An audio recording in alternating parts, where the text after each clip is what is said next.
internationale de néphrologie recommande à l'endroit des praticiens envers les populations, mais envers aussi les autorités. C'est-à-dire, aujourd'hui, nous avons des messages pour la population générale et des messages pour les malades. Pour la population générale, justement, par le comportement, par l'hygiène alimentaire, nous pouvons diminuer la prévalence de la maladie rénale. Et ça passe par des mesures extrêmement simples. C'est d'abord la mesure la plus simple, mais la plus difficile à être appliquée pour les populations sénégalaises. C'est la réduction du sel dans notre alimentation.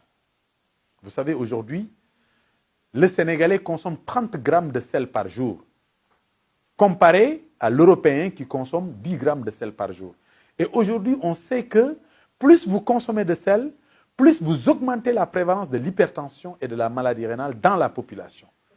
Donc, nous avons vraiment l'obligation, non seulement de sensibiliser la population pour baisser, et surtout les femmes, je dois dire, la consommation de sel dans nos plats, mais aussi éradiquer de façon définitive tous ces bouillons que nous mettons dans notre alimentation. L'autre partie, c'est la consommation de sucre et la consommation d'huile. Là aussi, il est avéré que ça a un impact. L'intoxication au tabac. Mais aussi, aujourd'hui, nous devons conseiller une activité physique régulière.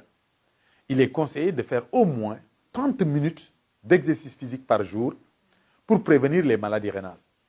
Alors, la notion de consommation, vous savez, malheureusement, certains membres de la population, comme les personnes âgées, ils ne boivent pas assez.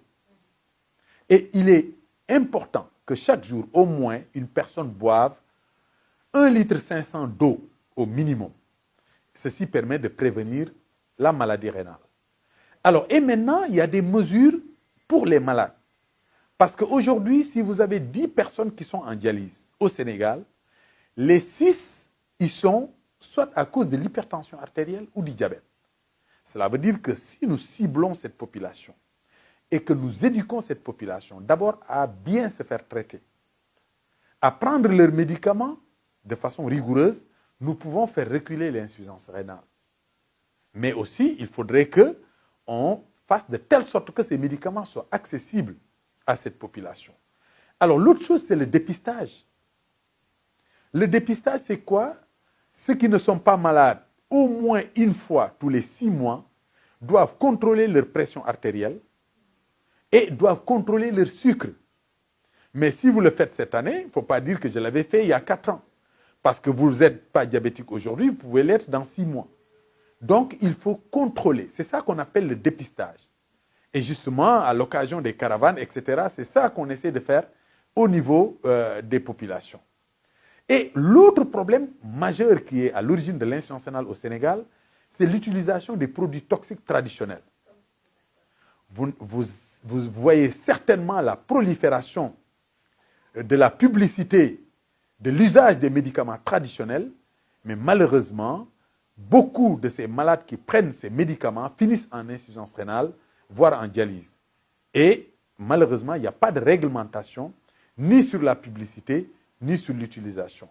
Et nous avons droit à des gens qui se lèvent du matin au soir pour devenir tradipraticiens sans aucun diplôme attesté, etc. Et donc là aussi, il y a un travail extrêmement important à faire pour vraiment faire reculer la maladie. Alors chez les femmes, ils ont une cause particulière, c'est l'insuffisance rénale aiguë au cours de l'accouchement.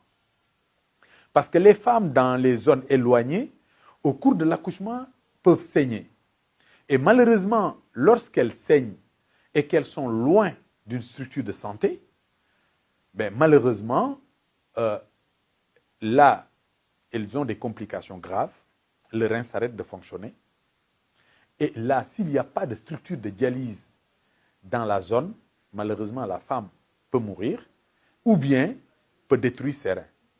Alors que là-bas, il suffit que justement qu'il y ait des mesures sur place avec transfusion, dialyse, etc. pour que la femme puisse récupérer son rein normal.